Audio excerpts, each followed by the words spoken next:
Kinesiology 223, Chapter 19. This is presentation number 7 out of 8. So let's get going on this thing. Trans-theoretical model, if you break out and do the etymology on the word there, trans-theoretical, you have trans is Latin for across or beyond or as to change. Theoretical is Greek for pertaining to theory. So what you're doing is basically you're transitioning or changing the theoretical concept of what you're doing with the person that's in front of you. Think back to my conversation or comment I made where I had two young men that I started working with when they were freshmen in high school, and I just saw them this past week, and they're seniors now. And so just imagine the strategies and style of training that we would use for the freshman version of that young man versus the senior version of that young man in high school. There's a lot of change that happens. And so this model argues that the most effective interventions appear to match the stage the person is in, and it requires adapting to the person. And I agree with this wholeheartedly, having coached athletes through many different stages and coached even adults as a fitness trainer through many different stages. It's not like it's just static. It's something that's very dynamic in terms of how you work with people. So behavior modification approaches. It's the planned systematic application of learning principles to the modification of behavior. Okay, got it. And your main interventions include prompts and contracting. They list these out here. And one I like, the other one, not so good. But anyways, they list that they can have an effect on the behavioral side as well as the physical environment. But the idea is you're trying to affect the behavior. And you want to promote exercise until it becomes intrinsically motivating. So what happens is if you have these prompts from the outside or these contracts from the outside, they're basically external cues, but you have to work on finding a way to make them intrinsic motivators. So the main interventions that they had, prompts was one of them. It's a cue that can initiate a behavior. It can be verbal, physical, symbolic. You can send a text. The goal is to increase the desired behavior that you want and decrease undesirable behaviors. Makes sense, right? So the use of prompts can be reduced over time. And as you reduce them over time, it's a process called fading. And they talk to the couple different points here, and they talk to and speak to how you can use prompts as a way to increase usage of Stairmasters through signage, through sending text messages regarding exercise goals, which all are appropriate, all are great. I would once again stress, though, if you're in a coached environment, particularly if you're in a college coach or high school coach environment, there are times where you just have to give space, and you can't be texting your athlete at midnight saying, "Are you thinking about your game tomorrow?" I mean, that's just nonsense. You have to be smart about how you do this. Now with contracting, contracting's a little different animal, but I'm going to get to that in 1 second. Contracting is a way to create a written agreement between two parties, much like you would any other contract. And you have a contract where you, as the exercise practitioner, write this contract out, and you have some agreements with the person that you work on together, where if you do this, they'll do this. If they do this, then you'll do that. And with the contract itself, it's basically you're kind of signing this agreement, and it's the agreement that your person will comply with an exercise program. And they state that it's also been used effectively. Okay. I've never used it as a trainer, I got to tell you, ever in my life. And I would state that the person who comes into a fitness facility, they've already completed one contract to join the facility. The next contract, many times they have to fill out one to do personal training, to actually purchase the personal training. Other places it's a house charge and you can pay for it, and the contract is already on file. But I would state this: they've already entered into a contract. The understanding of the value proposition is already in place. They know if they're spending $90 to $100 a session for personal training, they understand the value proposition. And by talking through this verbal arrangement, part of the verbal arrangement is if you cancel on a session within 24 hours and don't show up, you're still going to be charged for the session. That is a type of verbal description of punitive side of not showing up for a session. So you're not doing a written contract per se, but you're just kind of verbalizing what some of the processes are. But I would tell you, when you have people who are in a fitness facility, they already have a contract. And if they're buying personal training, they understand the implicit nature of the arrangement. And they also understand the value proposition of not showing up, or what the value proposition is for each session when they do show up. So I'm kind of put off by this one. And again, it's one I've never used as a trainer, but I'm certain you're going to see it elsewhere. So I wanted to at least spend a moment with that. Next up, charting attendance and participation. Public reporting of attendance is another way to increase motivation of participants.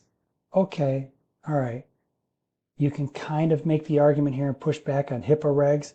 Is it allowable to even put exercise information up on a big board somewhere? I've seen it. I've seen it done. If you wear a heart rate monitor and it projects onto the board through telemetry, your heart rate, your work zone, things of that nature, it's sending up your actual physical information onto the board as a competitive tile compared to everybody else, which has its place, and that is fine. In a way, you're kind of like charting what the person is doing real time up on a big screen. And the color codification system itself has an implicit reward system built in. So I get it. It's a way to motivate people while they're working out. And I've used it and I like this a lot. But I have to tell you, actually charting people out and charting up their workout on a wall, I've never done that. And it opens itself up to a little bit of bullying and shaming. For example, if somebody doesn't work out, oh, John, I've not seen you in here for the last week. Look at all the open spots. Everybody else was working out over the last week. Where have you been? You can just imagine like that process if you have the wrong person administering that kind of conversation. So I think the chart is good in terms of if people can manage that and control their own information. I think the reinforcement of having information up on a screen, if people have the understanding that they're competing against other people, also has its place, and it provides immediate feedback in the process. So again, I'm kind of torn on using this. I've never done it myself, other than using like a wearable that projects a person's perhaps MEPS or heart rate up on a screen. Cognitive behavioral approaches, CBA. It works under the presumption that internal events like thinking have an important role in behavioral change. And I agree with this. We've already talked about the concept of self-talk and performance. And I've talked about how if you want to make physiological change, you have to make behavioral change. And many times to make behavioral change, you have to have psychological or emotional change. So I'm on board with this, absolutely. But part of it is goal setting. And I talk about association and disassociation. Now, goal setting, it's a great motivational technique. It has to be the right goals. They have to be smart, right? They have to be actionable. They have to be time constraint. They have to have all the things that fit into the paradigm of being able to make them measurable. And it's great. I think the goal setting is perfect. And I think you'll find in the research that they cite here, attendance rates are higher. People have greater association. People are more involved, et cetera. All the things you'd see in the write-up here supports the fact that goal setting has a place in helping people remain involved in exercise. Now, with the understanding that with some of the goal setting, you want to give some autonomy to the participant and allow them the opportunity to help them choose their goals and what they're trying to accomplish. Somebody comes in and say, I'm here to work out, and you say, okay, great, you're going to lose 15 pounds. You're not really finding out why they're there in the first place, what they want to accomplish, what their goals are. And you have to take them through that process and talk them through that process to be effective as a trainer. And that flexibility you have for each one, it's like, okay, this is your long-term goal is you're going to a beach vacation in June. Well, what do you want to get done in the first quarter? What do you want to do by March? You can have those kind of conversations, and you can have a dialogue back and forth with your client to come up with what is probably the most appropriate for the person at that time. And that will allow them the autonomy, but also some sense of self-efficacy and control to be able to control the actual goal itself and know that they have some onus or locus of control over the actual process. But you have to have some balance, right? Because you're the professional. You have to be able to offer them the opportunity to do that, but also hold them accountable Okay. A couple more things here. They talk about exercisers who set intrinsic goals reported higher levels of self-esteem, psychological well-being, psychological need satisfaction, and moderate to vigorous physical activity and lower levels of anxiety than did exercisers who set extrinsic goals. So I think that has its place in terms of allowing people to choose their own goals and making them more intrinsically motivated. I think that's a great concept there. And then further on, they investigate the role of goal setting in regular and irregular. And you can read through this, but what you see is you have the ability to have goals become a positive influence even in irregular exercisers. Cognitive behavioral approaches, we're going to get into association and disassociation. Association is when the focus is on the internal body feedback, how I feel, how my muscles feel, I'm breathing heavy, etc. Disassociation is when we focus on the external environment, action in the gyms, the surrounding, how pleasant the view is out the window, those types of things. It's kind of the disassociation is the distraction portion. You can go D to D on that, disassociation and distraction. And association is when you're focusing on yourself. Imagery, I can tell you in terms of imagery, they spend a little time on this technique, but it's unfortunate because there's a lot of research to support it. Because when you use imagery and positive self-talk and positive self-actualization, it really helps in the process to work at a higher level, like towards your goals. And you still want to have these kind of like positive reinforcement drip campaigns at regular intervals to your people, is to be able to then have positive imagery for them. And it should read as BEAST, B-E-A-S-T, but not beat.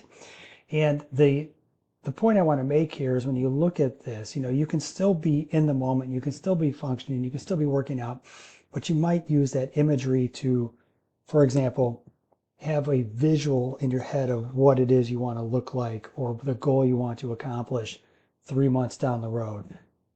Imagery can also help in terms of trying to, in a quirky way, disassociate from the activity at hand.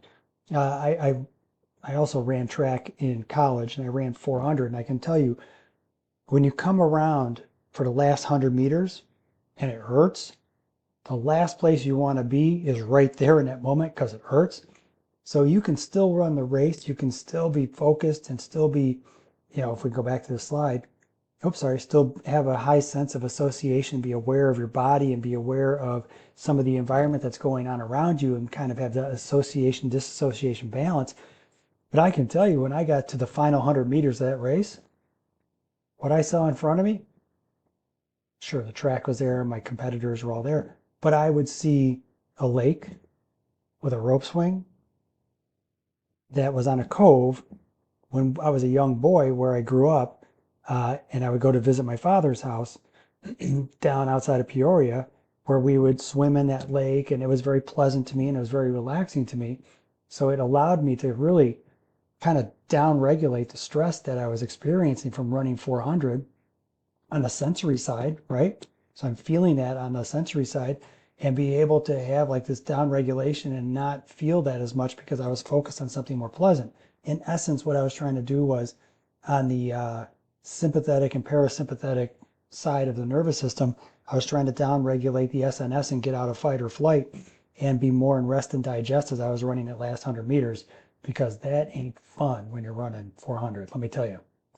So guys, when you look at like some of the things the book is putting out there, you have to review it and you have to interpret what they're trying to present and determine if it's something that's applicable for your environment, applicable for your athletes, or applicable for your situation. And if it is, then it becomes a conversation of how you can implement those things into the process. All right, guys, moving on to the last presentation.